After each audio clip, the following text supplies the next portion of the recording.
না, যেটা হচ্ছে যে একটা ব্যান করা সিনেমা, সবসময় বলি একটা ব্যান করা সিনেমা 2 বছর পর যখন আলোর মুখ দেখেছিল, সেটাই আসলে আমাদের জন্য অনেক পাওয়া ছিল, আমাদের পুরো টিমের জন্য। তারপরে যখন এই অ্যাওয়ার্ডটা হাতে আসলো, বিষয়টা আরো বেশি মজার হলো। অ্যাওয়ার্ডটা পেলাম। অ্যাওয়ার্ডটা আসলে আমার একার না, সংশ্লিষ্ট যারা যারা ছিল প্রত্যেকের। অফকোর্স রায়হান রাফি ডিরেক্টর, ওর এবং আমার কো অ্যাক্টর যারা ছিল সবার, প্রত্যেকের এবং আমরা সবাই ভীষণ খুশি অ্যাওয়ার্ডটাতে। আমি আজকে একটু আগে শুনলাম যেটা নাকি ইউটিউবে এসেছে, এটার ব্যাপারে আমার কোনো আইডিয়া নাই।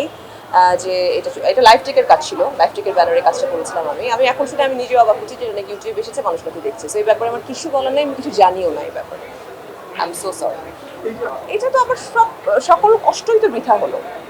একটা মোড়কে জিনিস যখন দেখানো হয় আর একটা ওপেনলি যখন কোনো জিনিস দেখানো হয়, যেটার মধ্যে পার্থক্য আছে না। সো অবশ্যই আমাদের আর্টিস্টের জন্য ভীষণ দুঃখজনক এবং কষ্টের, মানে যে জন্য কাজটা করা সেই কাজটা সেভাবে সফল হয় না।